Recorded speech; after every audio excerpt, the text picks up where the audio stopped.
then in the web. Okay.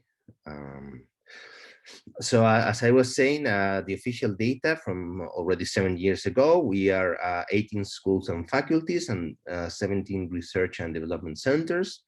That has not changed. We are more than 3,500, sorry, teaching and research staff members, 2,000 administrative staff, and we have more than 35,000 bachelor students and more than 5,000 master and PhD students. So you can see that we are quite large university. We have, or we had in 2014, 41 bachelor degrees. Now we have a bit more, 78 master degrees, and 41 PhD programs. Okay, and those pictures that you see there are just to show you some of the famous characters that that have studied in our university. You probably won't know many of them. The first guy here on the left is Jose Echegaray. He studied civil engineering in the 19th century. He was, or so they say, quite a brilliant mathematician and physicist, physician, sorry. And then he made important contributions in several fields. He was also a politician, and he was a minister of the Spanish government of the 19th century. But he's most well known because he won the Nobel Prize. He was the first Spanish guy to won the Nobel Prize. And maybe you are thinking, okay, so maybe he won that because he was in physics, right? Because he was a brilliant mathematician and he did contributions in the field of physics. No, wrong. He won the Nobel Prize in literature. He was also a writer. He wrote many theater plays, and he won the Nobel Prize in 1904 in literature. Okay. The second guy here is Rafael Moneo. He's a very well-known architect, not only in Spain, but he has designed many buildings that you may have seen some in all over the world, in the United States, in Asia, and also in Europe, of course. As far as I know, he has no buildings built in Ukraine, but he has built, for example, the town hall in Amsterdam, the new town hall in Amsterdam, the Museum of Modern Art in Sweden, or one of the libraries in the University of Louvain, in KU Leuven. Okay, I don't know if Peter Arras is among the participants, but one of the new libraries in one of the campuses of KU Leuven was designed by Rafael Moneo. As I said, he's a very well-known architect, and he won the Pritzker Prize, which is like the Nobel Prize in architecture, already many years ago, because he's now like at 83 or 84, and I believe he's retired. But he's very well-known architect. The third guy that you see here, when he was David. Yes. I'm sorry, we can see only the first slide. Is it okay? Oh, I don't know what happened. So that you can only see the title? No. Only first slide. Only first slide. What do you mean first slide? No, title slide and not another slides. Title slide? Yes. Okay. We can see only title slide. What's happening?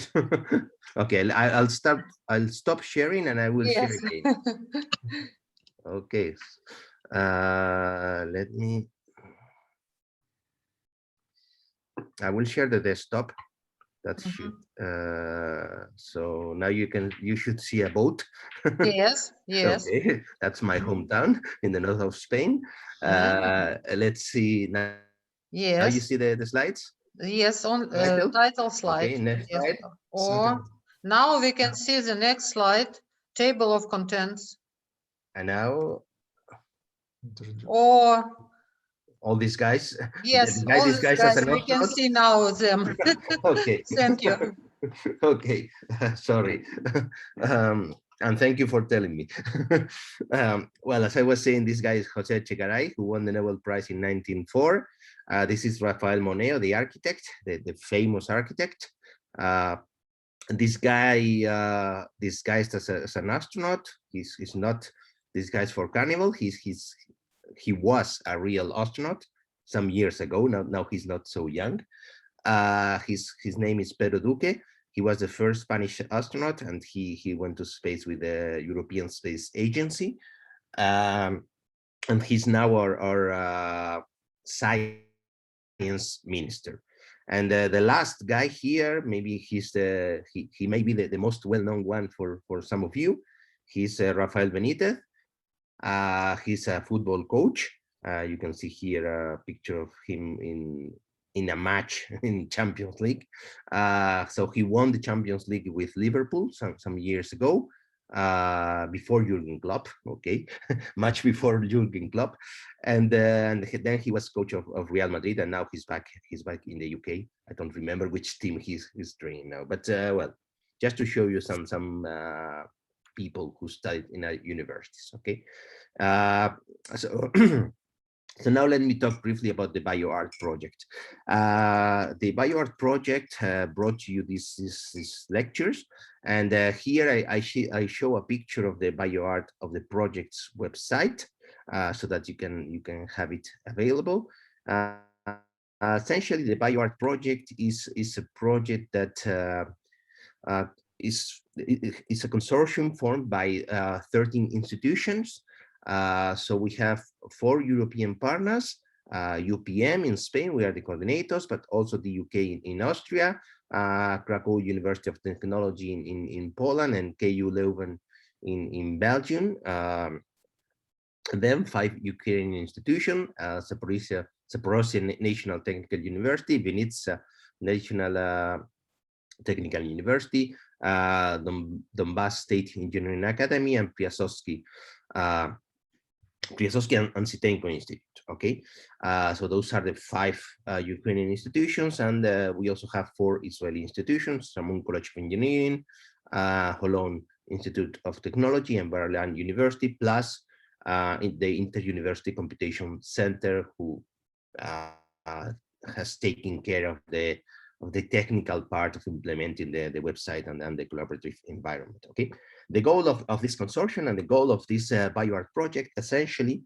is to develop new degrees in Ukraine and in Israel, like the ones that you have now in Vinnytsia, new bachelor and master degrees, related to biomedical engineering and in particular to biomedical implants, because we identified that there was a lack of these degrees in Ukraine, and also a bit in Israel, where they had some degrees, but not so many.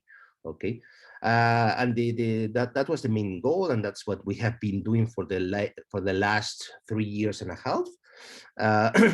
But also this will have some advantages, because these degrees are aligned with the European higher education area. So the goal is to use the expertise that the European partners have in this area, and to develop programs that make it easier for students like you who are attending this lecture, that allows you to move more easily from Ukraine to other European partners, if you want to continue your studies, or if you want to go to work abroad in some European country. Those objectives are taken directly from the project proposal and from the website, and you can check later if you want. Okay. Well, as part of the project, we have edited a book, which is in the website, but right now it's in the private part. But we will put it at some point in the public part, and you will be able to check it with different chapters. Or Peter already talked about this book, but it has several chapters related to material science, to quality, to biomedical implants in general. And I just put it here because I wanted to emphasize 2 chapters where I participated. which are related to what I'm going to talk about today. Okay, one is about digital signal processing of electrocardiographic and also phonocardiographic signals. So today we will be talking about electrocardiographic signals. So you can find much more detail than what I'm going to provide today. You can find it here in this book chapter, and also about ECG-based biometric recognition, where you can also find more details on what I'm going to be talking about today. Okay. Well, so now let's start with biometric recognition. Okay, let's start talking about what we understand by individual recognition, and then what we understand by biometric recognition. First of all, let's think about individual recognition. How do we recognize an individual? How do we recognize some colleague, some friend, some partner? Well, we can recognize him or her by essentially by three methods, in three ways. Okay, first, we can recognize that person based on what that person knows. Okay, uh, so for instance, when you enter when you enter your bank, to your online accounting your online account, to check the status of your account, or to make a bank transfer, to pay for something or whatever, you identify yourself by using a login and a password. Okay, that password is supposed to be unique, and you're the only one who is supposed to know that password. When you use a cryptographic key to encode a message, or your hard disk, or whatever information you want to encode, you use a cryptographic key which is only known to yourself.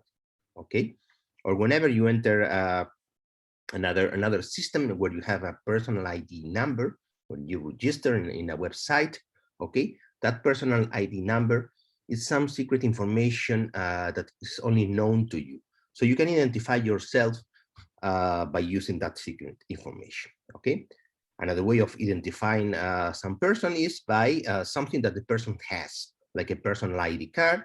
Okay, like here you can see an operator license, a driving license, a passport, for instance, but also a physical key. The keys that you have to enter your office, or even your house, are somewhat unique. Of course, we know that house keys are not unique actually, but some other keys can be unique. For instance, in my university, we have magnetic keys that allow us to enter the offices or the labs, and those keys are unique because they are tailored to the different people that work there. And when I enter an office or a lab, that gets registered, so the system will know that it's me who has entered that area. Okay, nowadays also the mobile phone is being used to recognize some person. Of course, you can see that these two methods have important limitations in terms of identifying uniquely one person. So there is a third method, which is more related to how we recognize, how we actually as human beings recognize friends or colleagues, which is intrinsic features of that person. And that is what we call biometric. And biometric recognition is going to be based on the exploitation of these features. Okay, so how do we define biometry? Well, until not so long ago, biometry had another definition. It was also related to the characteristics of people, but right now it's not only related to the physical characteristics of people, but it is known as the science of identifying some individual, based on the physical or behavioral characteristics. And this is important because it's not most biometric approaches are based on physical characteristics, but behavioral characteristics are also being exploited, and then we will see an example of a behavioral characteristic which we have been using well, forever to identify people. Okay, and also important is that this has to be done either in a fully automated or in a semi-automated manner. Okay, so we are going to have signal processing and machine learning methods to identify the person in a more or less automatic way. Okay. Well, which are the advantages of biometric recognition? First, it's more difficult to manipulate, to share, or to forge. We all know that passwords can be stolen or can be guessed. Okay, keys or tokens can be lost or can be robbed. So with biometric features, it's not so easy. Although I can tell you that there are lenses which can falsify some iris recognition methods, or there are templates that can be used to fake fingerprints.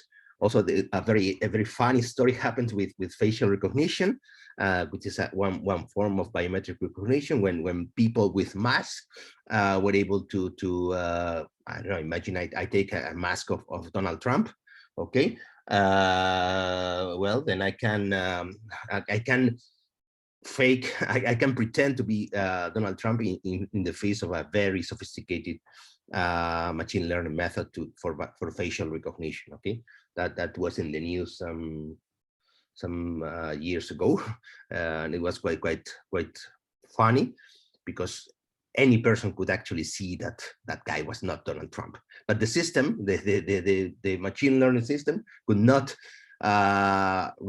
recognize that this guy was not Donald Trump. Okay. Well, anyway, biometric recognition system can be manipulated. Sometimes it's not so easy when systems are in their beginning, but in general it's more difficult than with tokens or with passwords. Okay. Another important advantage of biometric recognition is to avoid false reputation claims and multiple enrollments. Okay. If I am accessing a system using a password, I could give the password to a colleague, to a friend, and he could enroll and he could enter the system pretending to be me. So there is no way with a key, with a password, there is no way to see that it was actually me who entered the system or who entered the room. Okay, it's very difficult to, if I say no, it wasn't not me who was entering that website or who was entering that room, it's very difficult to prove that it was actually me. With biometric recognition, that's not a problem, because if I use my fingerprint, of course the fingerprint could have been forged. Okay, but in general the fingerprints are unique, so I cannot say no, it was not me. It's much more difficult. It's not so easy to forge fingerprint, even though I have just said that there are cases. I can give you an example that caught my eye some years ago, that I always use. So in the north of Spain, where I live, I read in the news that a guy had been caught speeding in the highway. The limit in highways in Spain is 120 kilometers per hour. So he was caught at 240, so it was like double, like twice the maximum velocity. So the camera took a picture of him, and when the penalty came to his house, to confirm the identity. Well, I don't know if you know, but in Spain you have to pay a fine for it, but you also lose points.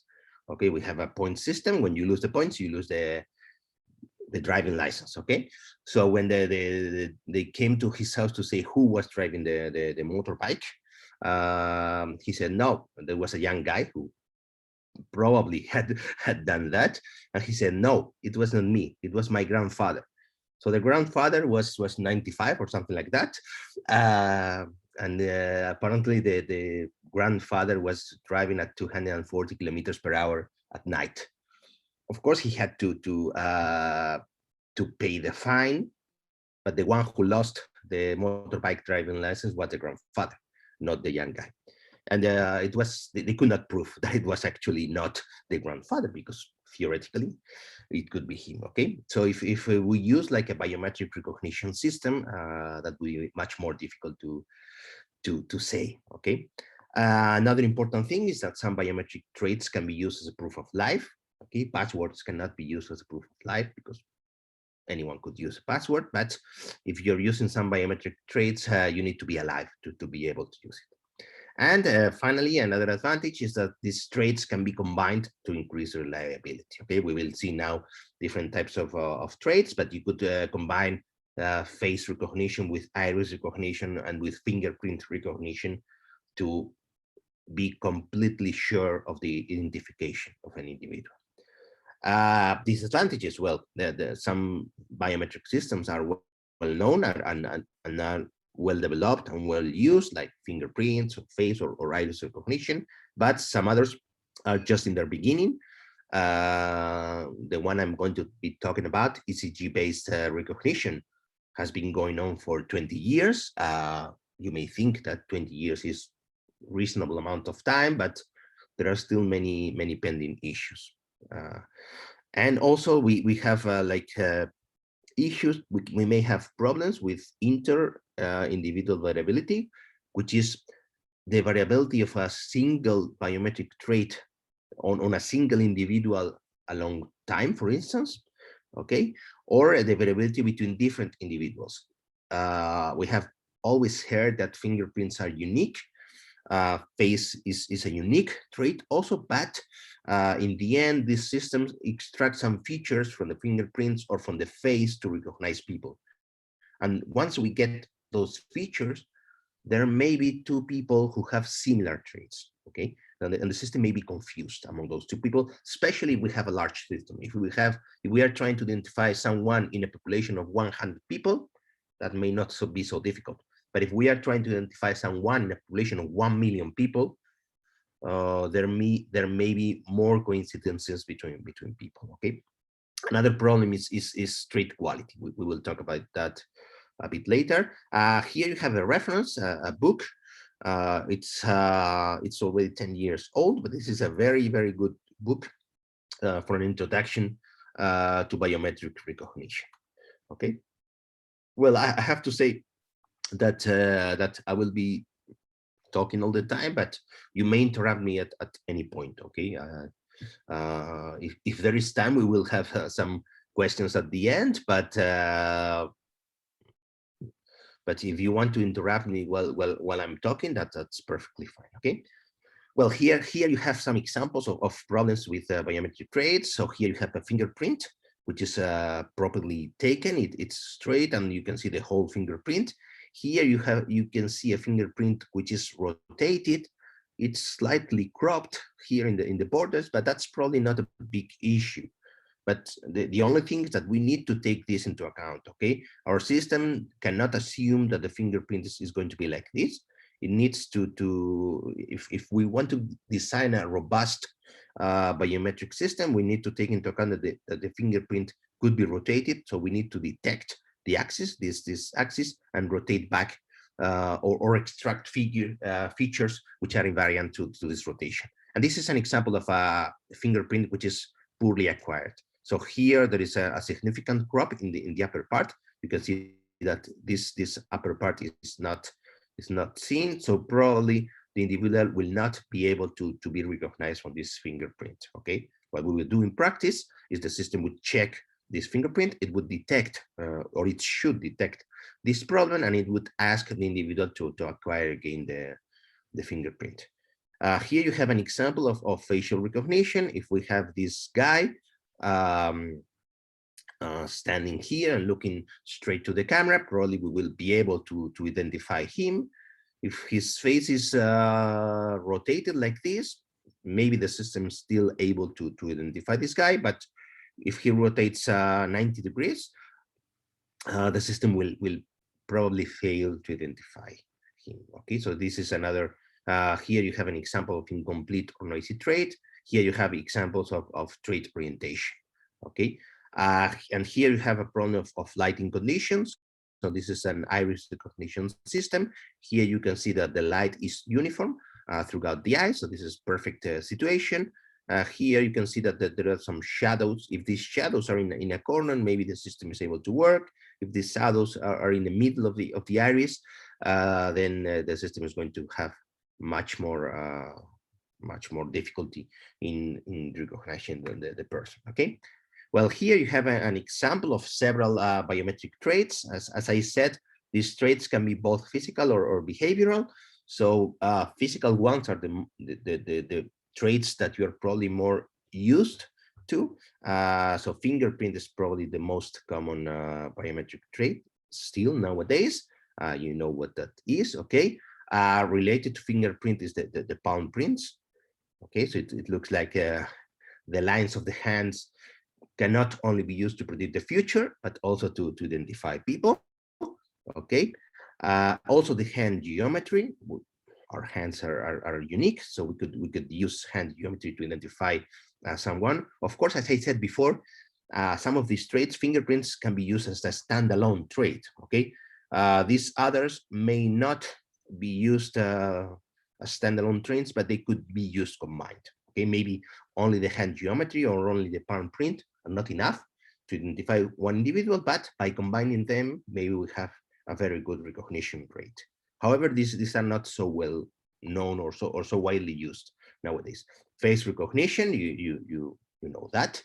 Probably many of you have face recognition in your mobile phones, okay, to unlock the mobile phone.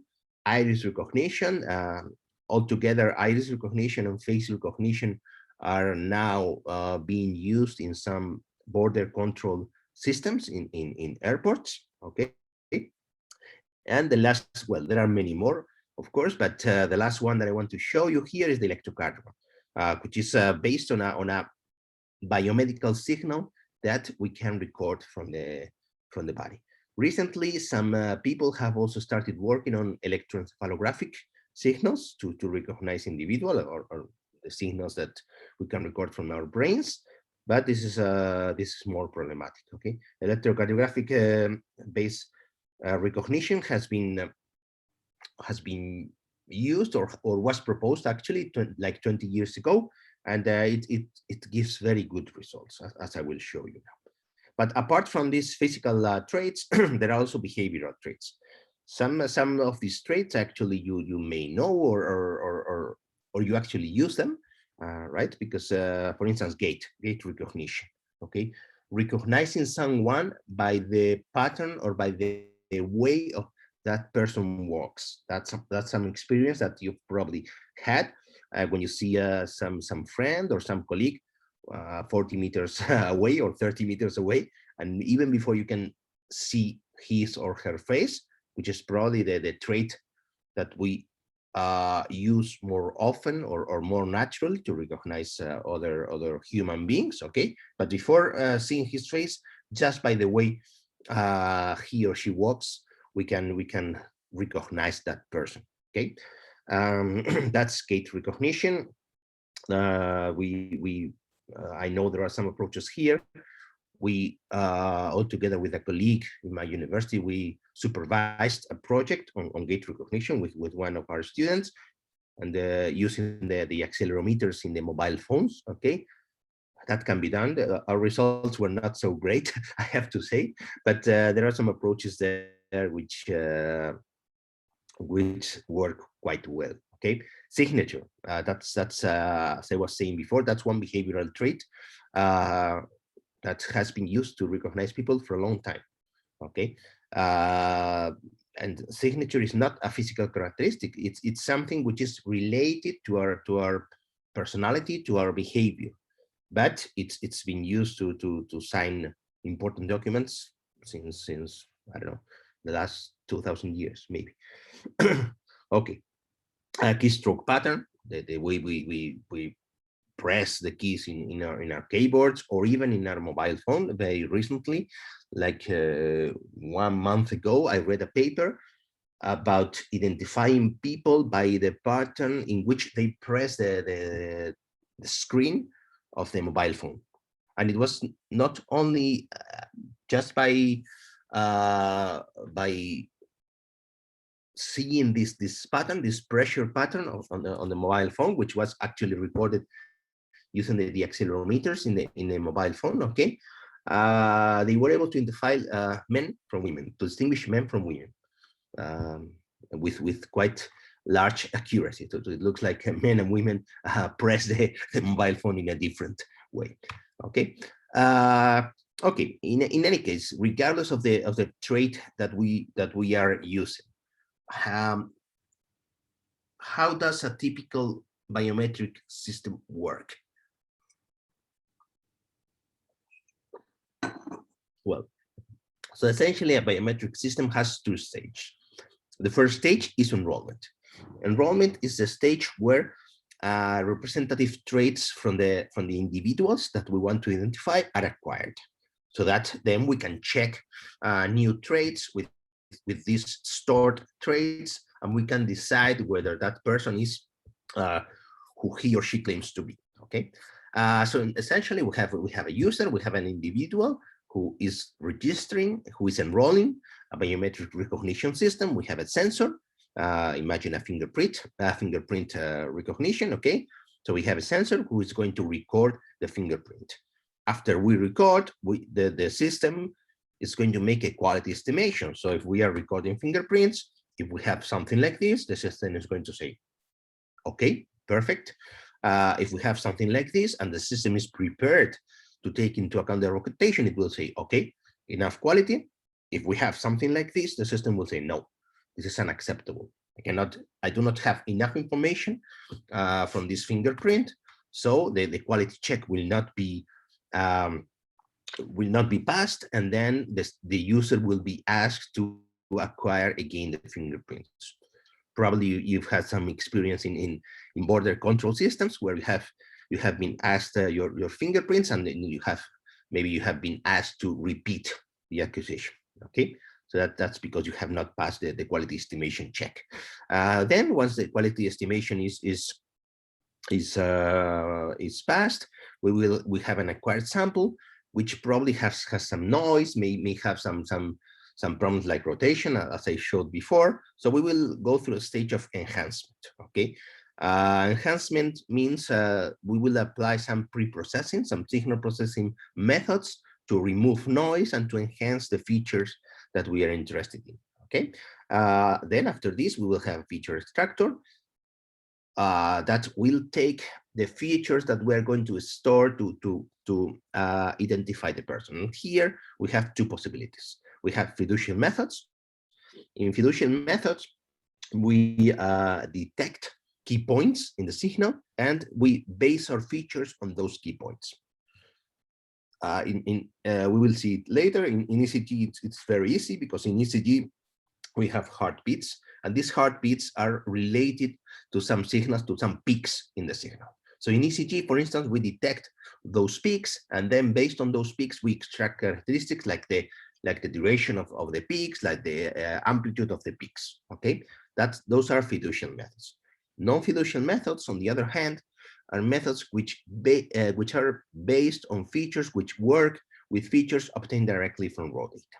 So again, going to the example of ECG-based recognition, in non-fiducial methods, we do not care about the peaks, about the heartbeats. Instead of locating the heartbeats and basing our features on the location and the amplitude, the duration of those heartbeats, we just take a segment of the signal, like 5 seconds, for instance. We make a transformation of those 5 seconds and we extract features from that signal.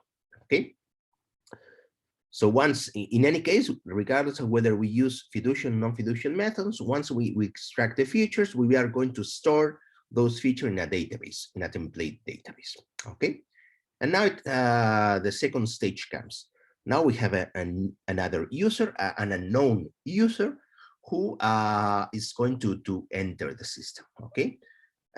So we are going to acquire a trait from that user. So we are going to acquire the fingerprint from that user. For example, we are going to perform the quality estimation. We are going to perform the enhancement, and we are going to extract the features. The same features that we extracted during the enrollment, okay? Either fiducial or non-fiducial features. And then what we are going to do is we are going to check those features against the features that we have stored in our database, using a matcher. And here we may have two possibilities. One possibility is authentication. which is the easiest case, okay? In this case, the user says, hey, I am David Luengo, and I want to enter this secret lab, okay? And then I put my finger in a sensor. The sensor acquires my fingerprint, and then if it simply matches my fingerprints, my new fingerprints, to the fingerprints that are stored in the system that were stored when I enrolled. If there is a good match between these two fingerprints, then I will be granted the access to the secret labs that Alexander has at VNTU. Okay. If not, then probably they will call the police and I will get arrested. Okay. That's the easiest situation. Why? Because I just have to compare against one pattern, against one template. Okay. The most difficult situation is identification, especially when there is a large population of individuals. Then a user tries to access one system. He gets his fingerprints recorded, goes through quality estimation, enhancement, and feature extraction, and then we just need to check against the whole template database to see who that person is among the maybe large population of registered users. Okay, so here we get a match score, and and we will decide among all the individuals, we will decide the one who has the largest match score.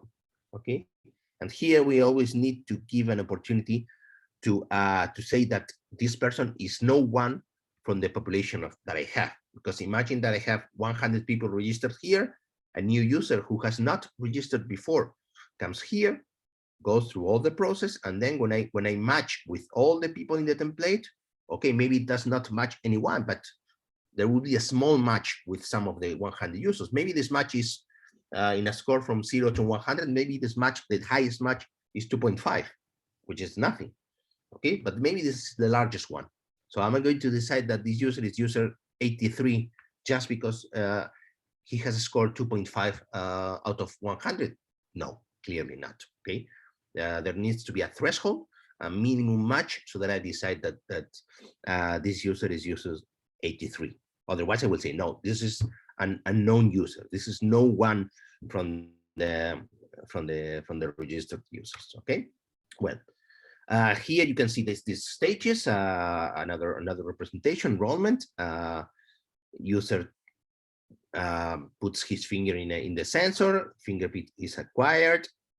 Quality assessment is good enough, but you can see here that there is some noise, that the fingerprint is too dark. So we perform some enhancement. From the enhancement, we extract features, and we store the features in the database all together with the biographic information. Okay, at least we need to know the identity of this person, and maybe we will store some other features like the age or gender, for instance. Then for verification, we do the same process: acquire the fingerprint, clean it, and then we check the new fingerprint with the one that we have in the database. Okay, so we recover from the database the previously acquired template, because in verification or in authentication, there is a claimed identity. Okay, I see who I am. So the system checks whether it's really me or not. If the decision is if the match is good, then it will say, okay, you're really who you say you are. Otherwise, it will say that I am an imposter. Okay, that it's not me. One possibility, one thing which is often done is updating the template. Okay, if there is a positive recognition, then I should update the template that I have with the new information, because biometric traits can change with time. Okay, and the last one is identification, which is same as here, but without identity claim. So the system has to check the new pattern against all the patterns in the database and decide who that person is. Decide the identity, or just reject the person, saying that it is no one from the database. Okay. Okay, so now that we went through the basics of biometric recognition, Let's start with ECG and ECG-based recognition. Any questions so far?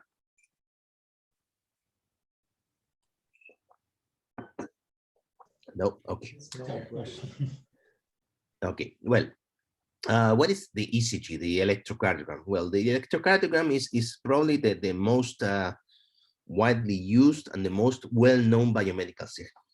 It's the signal that is used to record the electrical activity of the heart, and is used to diagnose many cardiac disorders. Probably all of you or most of you have been taken an ECG at some point or another. Okay, the electrocardiogram, the ECG, is a signal which is quite a regular signal. Okay, so we have this structure. We have what is called the P waveform, then the QRX complex, which has like a negative deflection, a negative large R peak, and another negative S peak, and then some segment, what we call an isoelectric segment, okay, where there is no activity, and the T waveform. All these waveforms are related to particular parts of the electrical cycle of the heart, okay? This related to the atrial depolarization, this is related to the ventricular depolarization, and this is related to the ventricular repolarization, okay? The R peak is the most prominent peak in the heart, and when we want to measure the heart rate, usually the heart rate is measured through the interval between the R and the R peaks. If you have some of these smart watches that records the heart activity, essentially what it is doing is measuring this interval, okay? Not just one interval, measuring maybe 10, 20, 30 intervals, and taking the average distance between those intervals, that's the average period between heartbeats. So the inverse is the frequency, okay? And then if you translate that to beats per minute, multiplying by 60, then you get the average heart rate, okay? Well, so we are always going to have a signal which is going to look like this, more or less. This is a very clean signal, of course. In real world, signals are often not so clean, in part because they are also subject to a lot of noise and interference. So here you can see some of the main noises that you may have. Baseline wonder, that's a low frequency noise, which is partly due to respiration or to movement. Also electron motion, if the person that the electrogram is going to be acquired has some moves, the electrodes may move, may have like tiny small moves that will result in artifacts, in interference in the signal, moving artifacts. If the person is moving, then we will have also electromyographic activity, so activity of the muscles, which is also electrical activity, and that will be recorded by electrodes, power line interference of the different devices, electrical devices that may be nearby, etc. Okay, so we need to know this if we want to work with the ECG. We need to know that there is going to be some quasi-periodic waveforms, and I say here quasi-periodic because these waveforms always appear, but their amplitudes and their morphologies may change, may not be exactly the same always, okay? And the distance between the R intervals is not fixed, okay? I always say that we are not robots. The R, even if we are under rest conditions, this interval will change slightly over time, okay? Well, why can we use the ECG as a biometric trait? Why can people be identified from the ECG?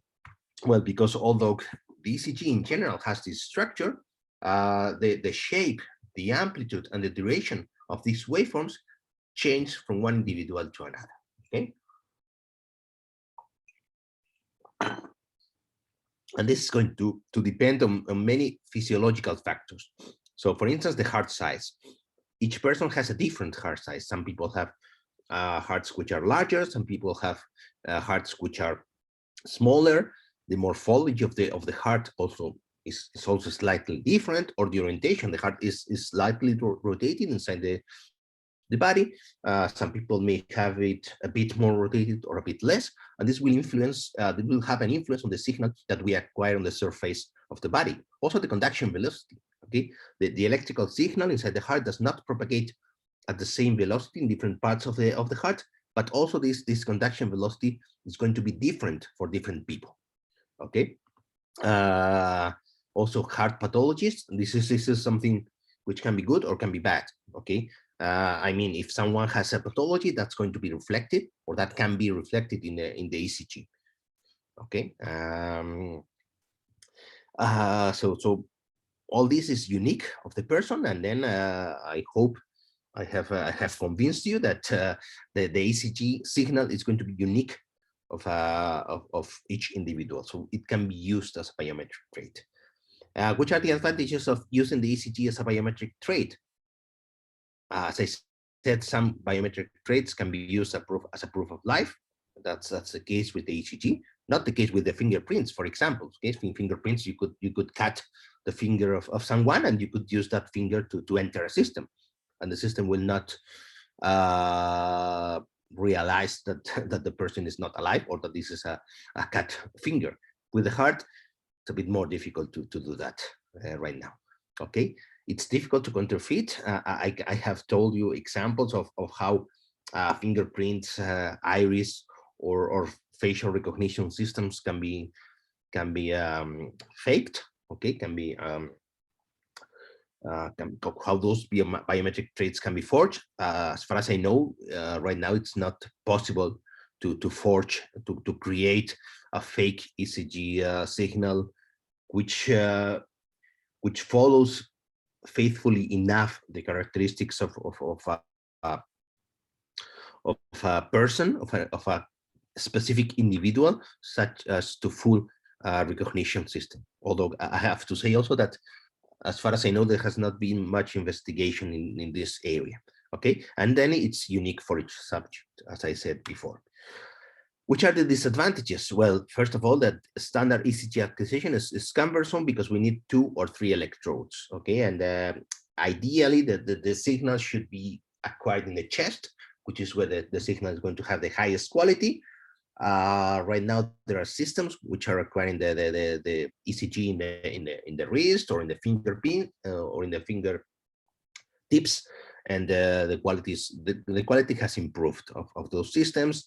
Also, it has been shown that using just 2 sensors instead of 3, the signal can be acquired with enough quality, so that is improving, but it's still a bit cumbersome to acquire, compared to for instance, the fingerprint recognition that we may use to unlock a phone or a computer. Okay.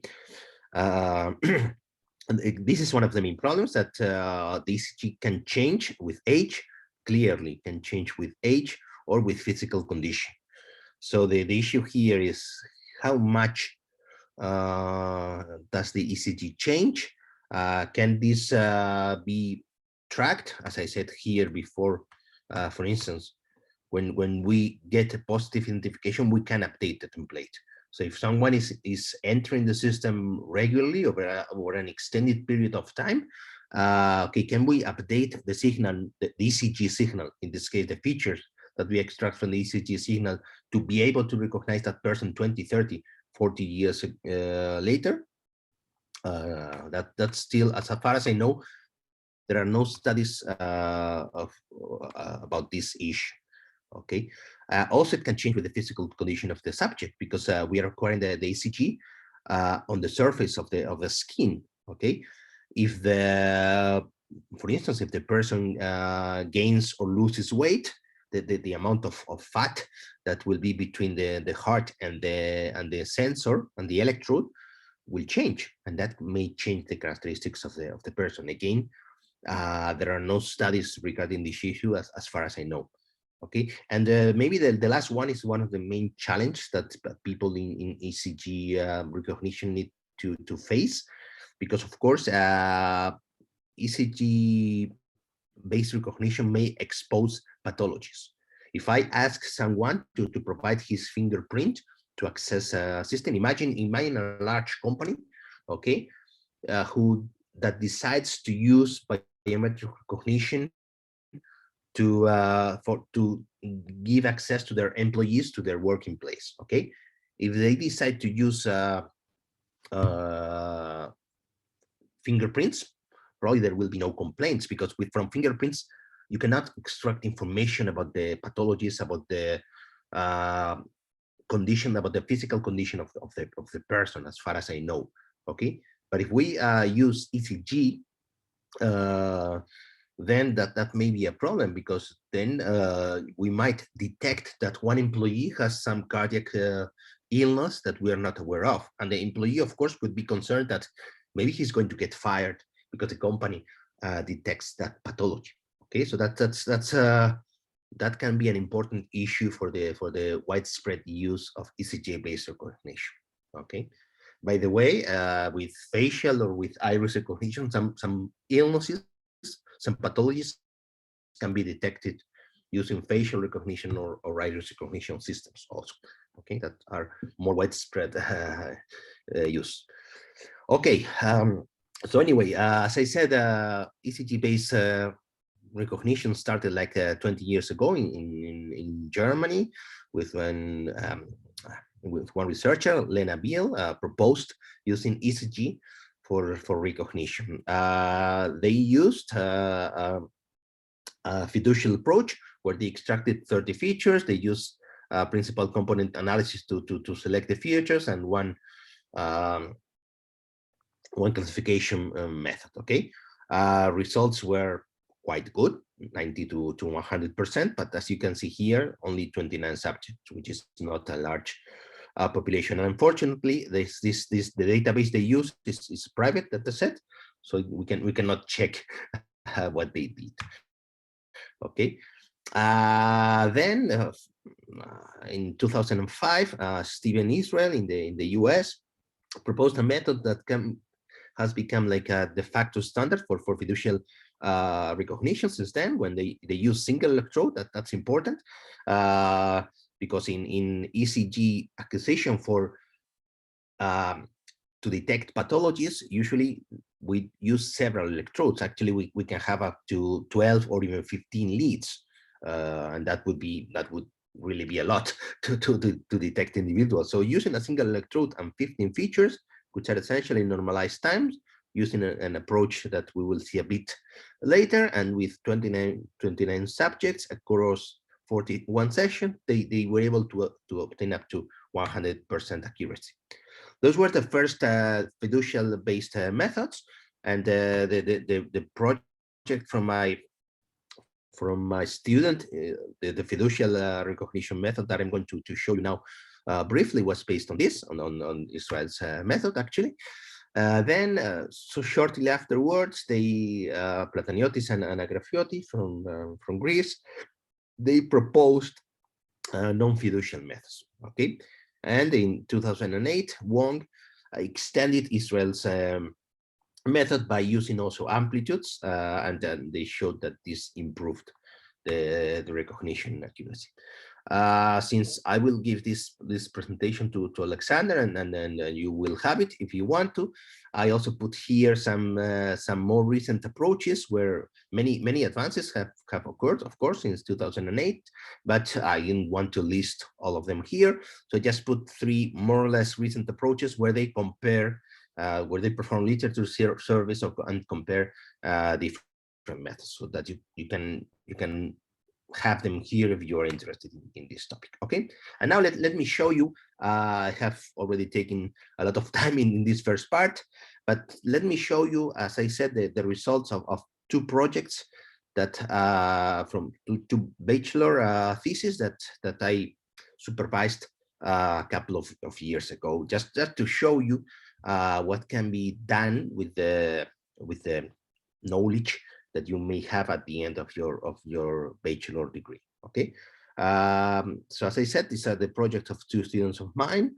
The first one is from Ana Garcinuño, who developed a robust fiducial method for ECG-based biometry. And here the presentation is a bit long here because there are many details, but I will go fast through it, okay? Because I just want to give you the idea of how this works, and I want to show you the results so that you can see that we can obtain very good results with the knowledge that you have at the end of your bachelor, and with methods which are well, relatively simple. Okay.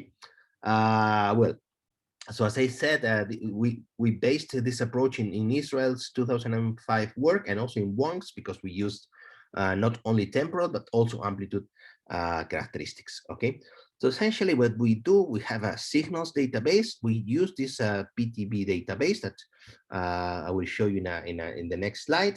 It's a very high quality database which was acquired in Germany for clinical purposes, and it includes healthy and unhealthy patients. From that, we did some pre-processing and we extracted fiducial points. Fiducial points were extracted based on these peaks that I showed you in this, on these R peaks. Okay, so essentially we detected the R peak, and from the R peak we detected all the other relevant waveforms in the ECG signals, and we measured the amplitudes, the relative amplitudes, okay, and the durations of those waveforms.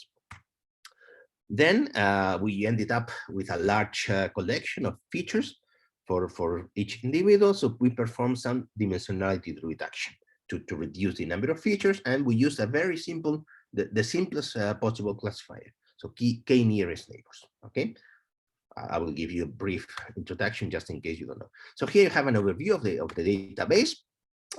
Essentially, it has more than 500 records from almost 300 subjects. Only 50 of them are healthy patients, because as I said, this is a clinical database for patients with pathologies. We have 15 measured signals, but we used only one of these signals, okay, because we wanted to reproduce the results of Wong and Israel using just one electrode, just one measurement.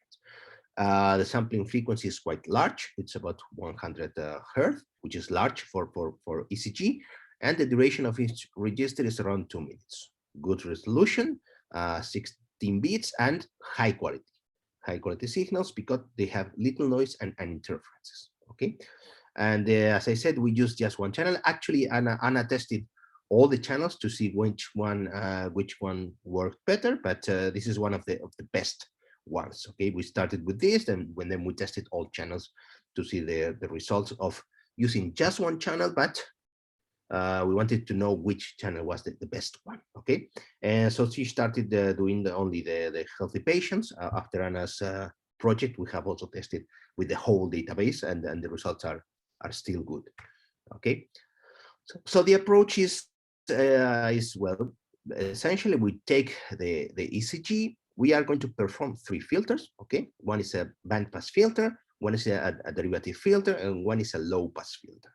Why we do this? Well, just because different waveforms in the ECG have different characteristics. Okay, so here we're interested in enhancing the characteristics of the different waveforms that you want to extract. We don't care about disrupting, about distorting the ECG, okay, because we are always going to keep the original signal in the end. But we want to enhance the different characteristics to be able to detect the different waveforms. So for instance, the P and the T waveforms that I showed before, they are very smooth waveforms, so they have their frequency content is concentrated in low frequencies. So we are going to use this filter to remove the high frequency components. We do not remove them completely, of course, but to reduce the high frequency components and to focus on the low frequency components to detect these 2 waveforms. On the other hand, the R peaks correspond to large change in amplitudes. Large change in amplitude mean a large slope, which is related to a large amplitude in the derivative. Okay, so we will use the derivative to detect those R peaks. So essentially, we use a battery of 3 filters in parallel to detect the different waveforms. Okay, so we have the ECG, the 12 channels. We apply this method, the Pan-Tompkins method. You have here the result. I don't have time to explain it here, but it is a very well-known method to detect the peaks. Okay, so it has the raw ECG signal. It performs some bandpass filtering. It performs then a derivation, a squaring of the signal, and then an integrator. And it as an integrator to end up with a single peak per heartbeat. So each of these peaks corresponds to 1 heartbeat, okay? And from this heartbeat, it applies an adaptive threshold to detect the peaks. So we applied the Pan-Tompkins to detect the R peaks, the main peak, the main waveform in the ECG. So as I said, we work with a single channel, but we wanted to test the performance of all the different channels. Okay, so we apply this separately to each of the channels, and we end up with a collection of the locations of the R peaks in each of the channels. Okay.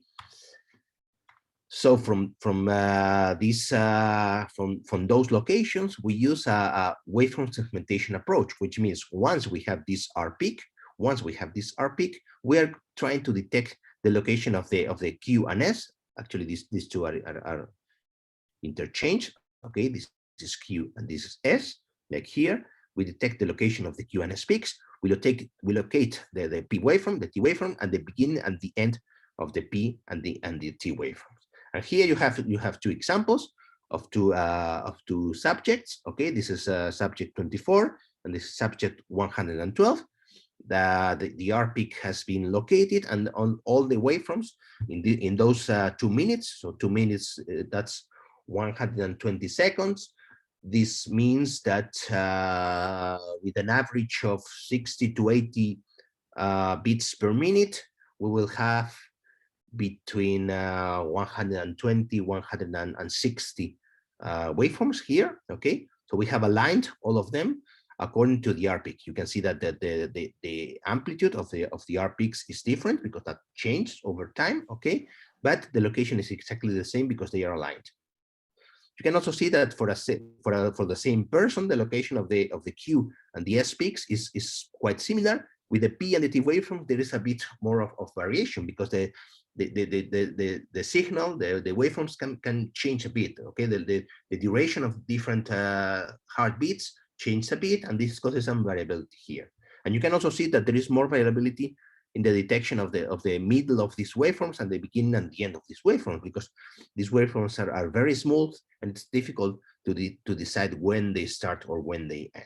Okay, you can see also here some variation, but you can see that in general these waveforms are reasonably similar across a single individual throughout this 2 minute period of time. And you can also see that these waveforms are very different from one individual to the other, even if the global structure is the same. You can see here, for instance, that the P waveform here is much different from this P waveform. For instance, here it's more peaky, and here it's smoother, not so large, and there is a separation, a larger separation between the Q peak and the P waveform. Here, there's larger separation than here. So all these features, we are going to extract those features, and those features are going to be able, that are the ones that we are going to use to distinguish user 24 from user 112. Okay, here you have a table with the features, with the temporal features that we extract. Essentially, I'm not going to go through all of them, okay, but essentially you can see that it's duration of the waveforms, okay, from the Q to our peak, from the R to the S waveform, and so on. We extract those 15 waveforms, and we also extract some the amplitude characteristics, okay, and then we are going to end up with a large collection of features which are redundant, okay. We don't need all those information. There is repeated information, and there is information which is probably useless, which is not useful to identify. So we apply a feature extraction procedure. I put the equations here just in case you're interested, but I'm not going to go through it because actually I don't know your backgrounds. So I don't know if you have a background in signal processing or in machine learning or not, and I don't want to get stuck in this. So essentially just we use like a stepwise procedure, okay, based on Wilks lambda, which selects features one after another. So if we have 21 features, it tries to detect which is the most relevant feature, and it detects this feature, and it keeps adding features until I don't know, imagine we have added 7 features and we decide that the 8th feature is no longer relevant. So we end up with only 7 features, okay? So you can see the equations here. If you're interested, you can just contact me and I will give you details, okay? That's stepwise feature extraction. Another possibility is using principal component analysis. Principal component analysis is a method which works otherwise. Essentially, it performs a transformation of the data, a linear transformation of the data. Oh, okay. So essentially, it performs a linear transformation of data, and it takes the M. So it's here.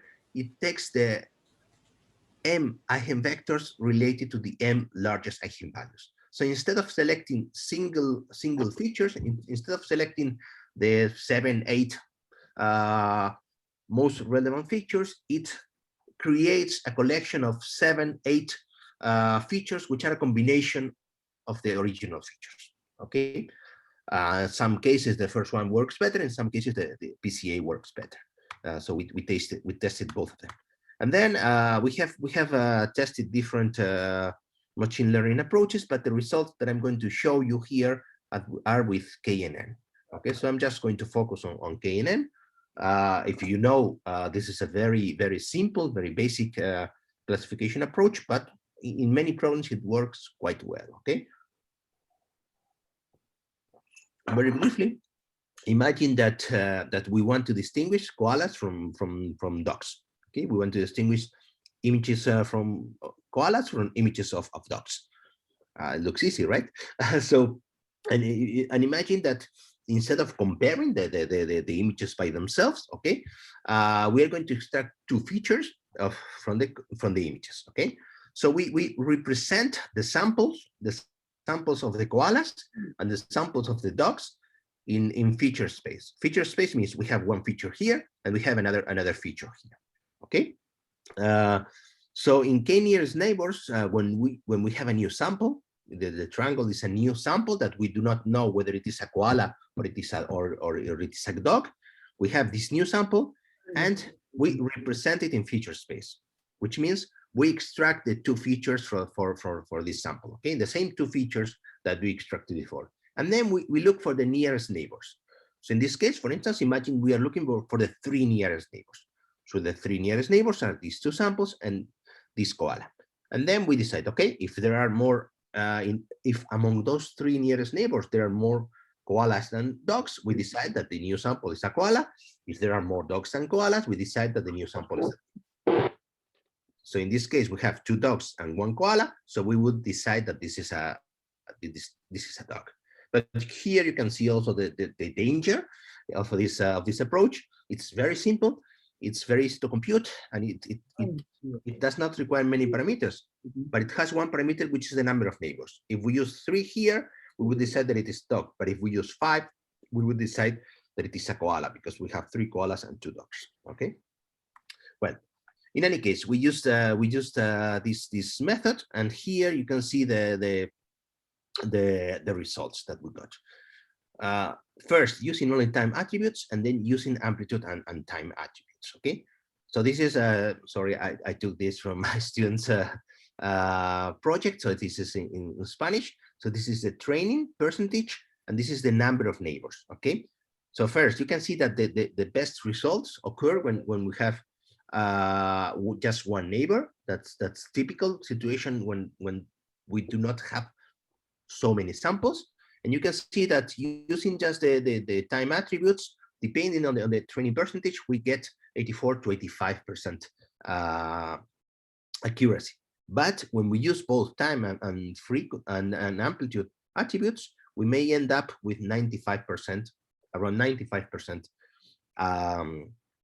success rate, which is, I believe, a very good result. Okay. Okay, I'm almost running out of time. I think it's like 5 minutes, maybe 10, Alexander, because we started a bit late. If you allow me to go 5 minutes beyond the schedule. It's 5 minutes. 5 minutes. Okay, thanks. Any questions so far? I have some questions. Yes. Why ACG is difficult to fake and the fingerprints? Why is it difficult to fake the ECG? Yeah. Okay. Because, well, okay, first of all, you would have to generate the signal, but that could be done, of course. But also the problem with the ECG is that there are some simulators of ECG signals. There are some so we can generate synthetic ECGs. That's easy. But the problem is that identifying one person is based on this tiny change. Okay. Of course, maybe you are thinking I could record the signal of a person and then I could just reproduce that signal, right? Right. Then it would be very easy. Yes, that's true. That's true. In that case, it would be very easy. Okay, it would be very easy. But I mean, it's not so easy to record the ECG from one person unless you have access to the clinical data of that person. You cannot go through the street and get the ECG of a person. If you could record the signal and then you could just reproduce that, then it would be straightforward. Okay. But if based on a person, it's not straightforward to get the ECG. Okay, and synthetic ECG generators cannot be configured to at least the ones that we have now cannot be configured to reproduce those tiny changes which represent individuals. Have you ever seen some fake fingerprints? Some what? Fake fingerprints. No, but I have read about that. I have not seen that. No, I read an article where I saw pictures of this kind of plastic template that people put on top of their fingerprints to get fake fingerprints. I guess that's not so easy anyway. Okay, so in general, my experience or my belief right now is that it's not so easy to fake biometric recognition systems. Okay, maybe for me the most shocking experience was when I read about this facial recognition, because it was the masks were not particularly well done. Okay, and they faked the system. And in that case, I think the mask could be done almost by anyone. Okay, just put a picture of Donald Trump in front of you, and that could fake. At least a couple of years ago, that could fake the system. I don't know, probably that has been solved now, but I'm not an expert in facial recognition, okay? So I don't really know. But for the other methods, creating fake fingerprints or creating a fake lenses to fake an iris is not something that can be done easily, okay? Nothing to say. Okay, good question. Anyway. Okay, so now in 5 minutes, let me talk to you. Let me tell you the details of the non-fiducial ECG based biometry, because I also put here deep learning for ECG biometrics, which is the next thing that I want to do with my students. But I'm not going to go through that. Okay, I will leave it there for you to check if you want. But let me show you the second project that I supervised a couple of years ago on non-fiducial methods for ECG-based recognition. So here you can see the block diagram. So essentially we have a database, which is the same one as before. We do some pre-processing of that database, essentially some filtering. And so we get here the data collection. And then we perform some segmentation of the data. So right now you may think, okay, that's exactly what you did before. You did some segmentation of data. You detected the R peaks and you extracted each singular heartbeat of the person. Yes, that's right. We did a segmentation before, but the segmentation now is going to be done in a completely different way, because in fiducial approaches, in the fiducial approach that I showed you before, we detected those R peaks and we extracted the heartbeats, the single heartbeats. Here we are not going to do that. The segmentation is just going to be based on time. So we are going to segment the signal in segments of 5 seconds. So we are going, if we have 2 minutes, okay, we're going to have 24 segments of 5 seconds. And we are not going to care about whether there is a heartbeat at the beginning, in the middle, or whether there are 4, 5, or 8 heartbeats, okay? We're not going to detect any peak. We're just going to take 5 seconds, of the signal. Okay, and with these segments, with these 5-second segments, we are going to compute the autocorrelation, of the signal, and from that autocorrelation, we are going to perform. Essentially, the autocorrelation is going to provide us with the capability of identifying the person, the individuals, because the autocorrelation is going to be different for each individual. Okay, the autocorrelation is going to capture this variability in the ECG signal from one individual to another. Okay, but the problem is that the autocorrelation would give us a very long signal. So then what we are going to do is we are going to use some approach to compress the information, and then a classifier, which is going to be also the k nearest neighbors. And you will see that this works extremely well. Okay, so first, the signal processing is just a bandpass filter. So it's very easy, with low frequency around 1 Hz and high frequency around 40 Hz, which are the limit frequencies where all the relevant information in the ECG is.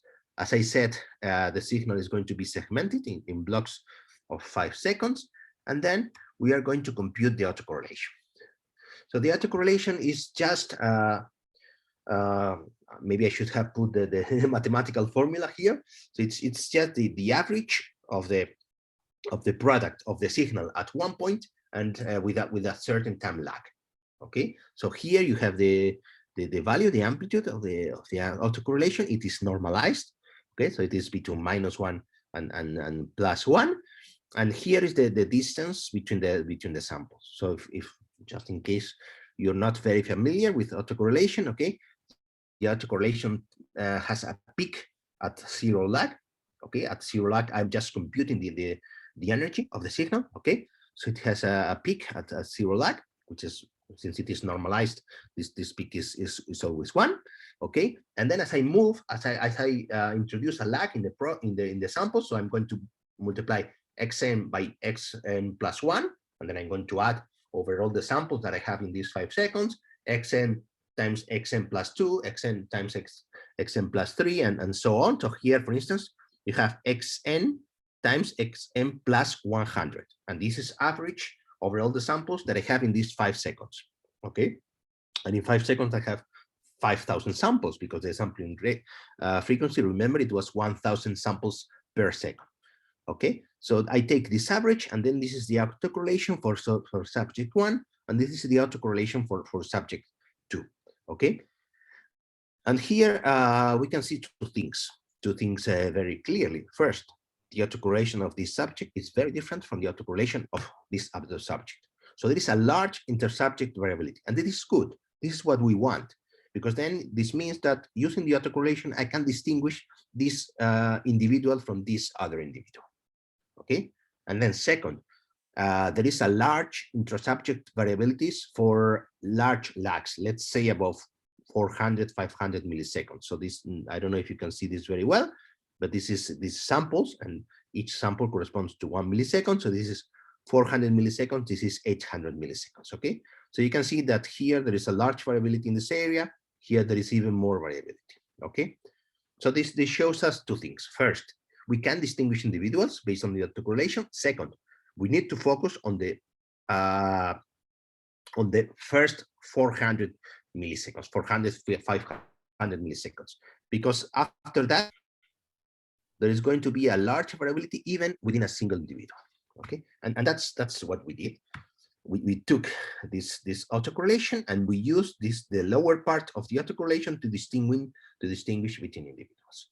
But instead of using directly the autocorrelation, we performed some compression. And what we used was the discrete cosine transform.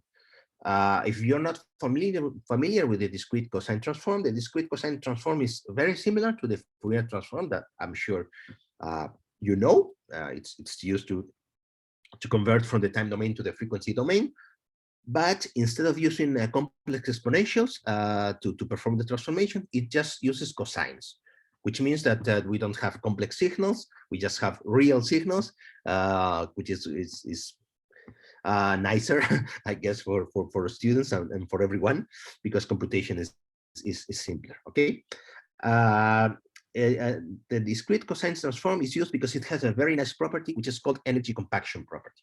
Energy compaction means that when we apply the discrete cosine transform, only a few coefficients are different from zero, or not exactly different from zero, but only few coefficients have a relevant amplitude. And you can see it here.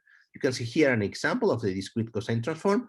The maximum is around 1.1.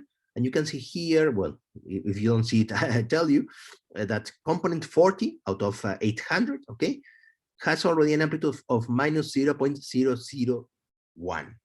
So this is like 1, 2, 3 orders of magnitude less than the peak, okay? After here, all the components are very, very close to zero. So this means these components are not relevant and we can remove them, okay? This is a way to perform compression. And if you're familiar with image compression, the JPEG standard and uses the DCT. Some versions of the JPEG standard use the DCT to perform compression, okay? So here, this means we can go from 800 coefficients to maybe 40 coefficients. And we can confirm that by using only a few coefficients to reconstruct the signal. So in blue here, you can see the original signal, and in red, the reconstruction. So this is the reconstruction using 21 coefficients. This is the reconstruction using 27. You can see that it's almost perfect. And if we use here, I think it's 35, maybe, 35 coefficients, the reconstruction is indistinguishable from the original one. Okay. So after that, we can perform several we can use several classifiers. We use principal component analysis that I showed you before. We can also use linear discriminant analysis, which is another machine learning technique that tries to maximize the distance for class separation when we do classification. But I think I'm already out of time, so I'm not going to go through that. Okay, just let me show you the results because they are quite shocking or quite surprising, maybe for you. If we use just one neighbor and we use 75% of training percentage, okay, so this means I did not say before, but this means we use 75% of the data to train and 25% of the data to test, and these are the results on the test data. Okay, these are the results on the parts of the signal that the classifier, that the method has not seen. This will be like new sessions of the same person. Well, you can see here that we get more than 99% recognition. Okay. Just using autocorrelation plus DCT, we get 99.1%. If we add PCA and LDA, we increased a bit up to 99.3%. So that's really a very, very good result. Okay. And that's all I wanted to tell you. As I said, I'm going to skip this part on deep learning. Maybe you know something about deep learning.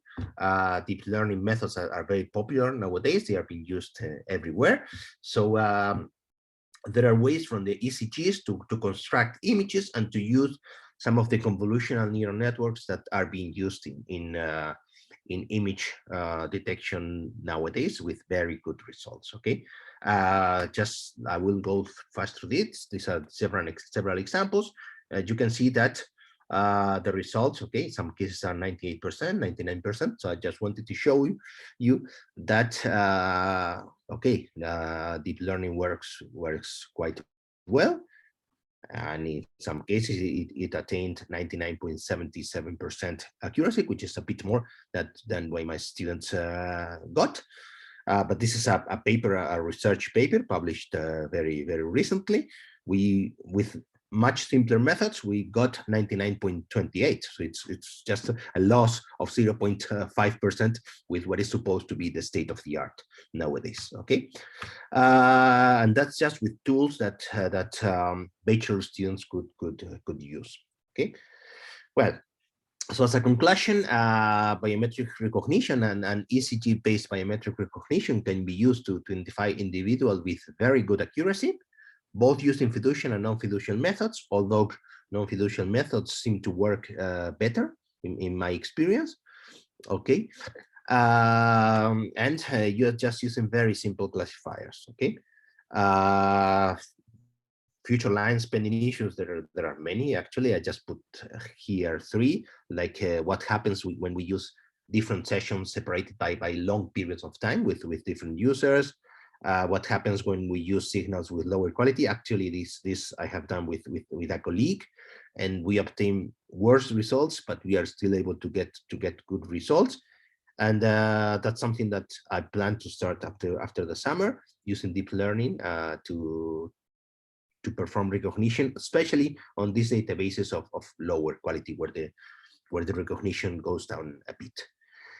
And I guess that's it. So I'm 10 minutes late, but I hope you liked the lecture. I hope you learned something about biometric recognition, about ECG based biometric recognition, and I hope you liked the topic, and you are willing to work on these or other related areas. Any questions? It's the most interesting topic which I ever seen. Thank you. Thank you very Okay, much. more questions, participants?